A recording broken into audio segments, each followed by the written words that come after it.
So today we're going to finish reading chapter 7.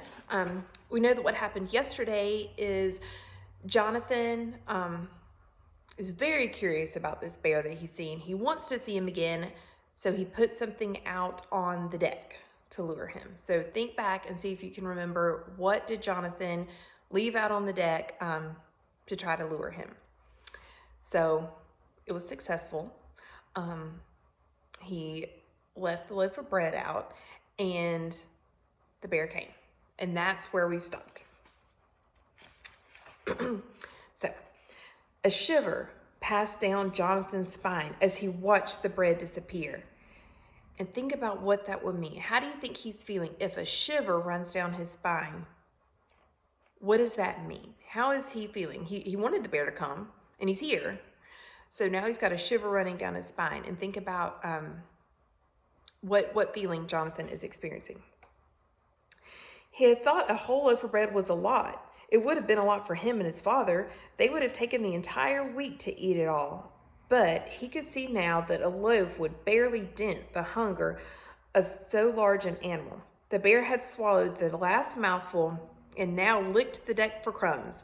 It was snowing again, fat, round flakes that swirled lazily in the night.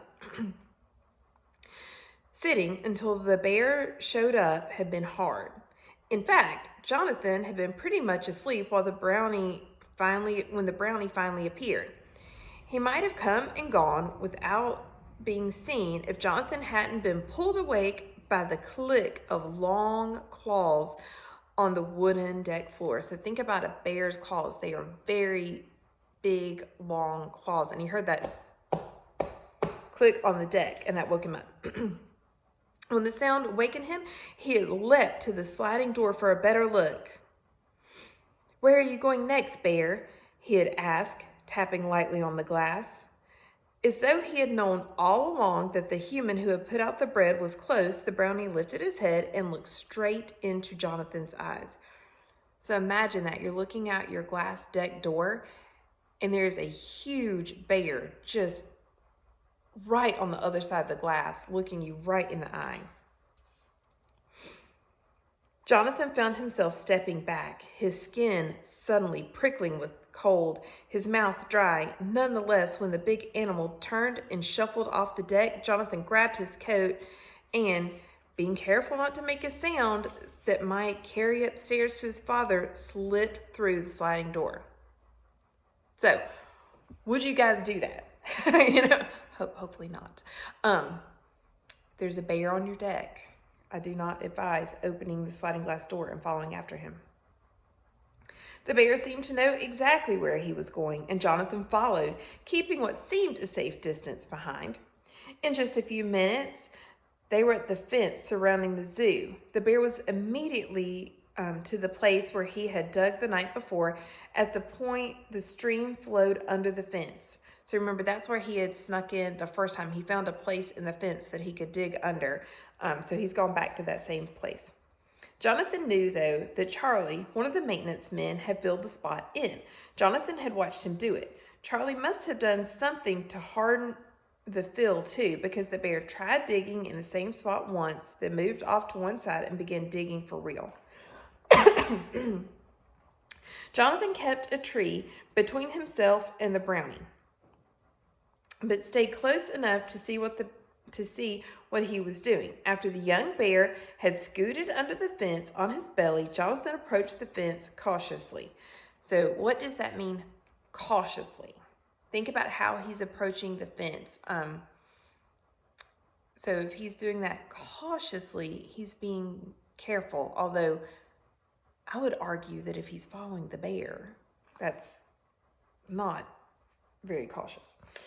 He waited for the bear to dig under the second fence too, then got down low and scooted after him. His jacket and his pajama bottoms were getting muddy, but he couldn't worry about that.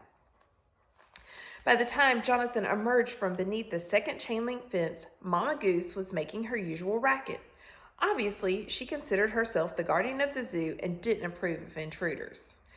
So, now they're all inside the zoo. The bear has broken in.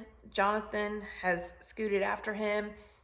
And Jonathan hears his best friend, Mama Goose, honk, Honk, honk, she scolded.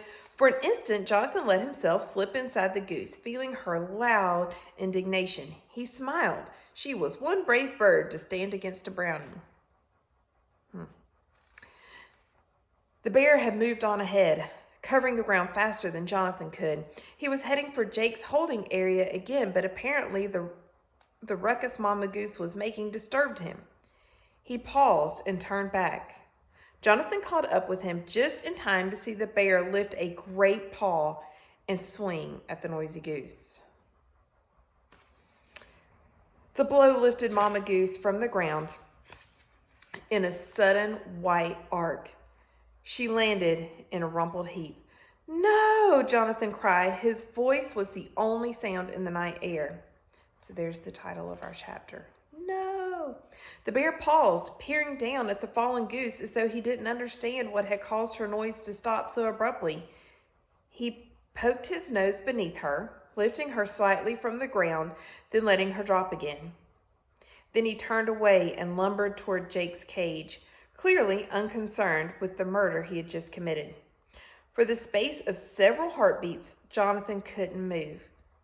So he has just seen his best friend, Mama Goose, get killed by the bear. He couldn't lift a hand or a foot or even, it seemed, blink his eyes. Then he ran and dropped to his knees before Mama Goose. The white feathers were soft in his hands. He picked up the ragdoll body and held it tightly against his chest, the head dangling awkwardly over his arm. She was so heavy, heavier than she had ever seemed when she had climbed into his lap, and utterly still. Beneath the soft feathers, Jonathan could feel the life seeping out of Mama Goose, rushing away, gone. So guys, we knew this part was coming, right? Because we, before we ever started the book, we had read the summary on the back. So we knew this part was coming. So we'll just, spend a little time thinking about that,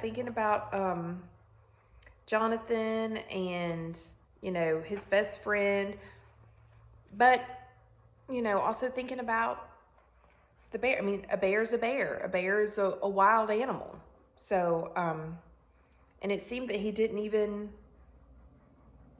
do it intentionally, right? I mean, the author talks about the bear doesn't understand why the goose isn't honking anymore. Maybe he doesn't understand his strength. He's still a young bear. He's still, a kid, really. So, he's much bigger than the goose. His claws are very sharp. He swipes at her. And that ends up killing Mama Goose. So, think about how the bear's feeling too. Think about the bear. Think about Jonathan. And when I FaceTime or Skype with you guys tomorrow, we will discuss the end of chapter 7 and how you guys are feeling about that. Talk to you tomorrow.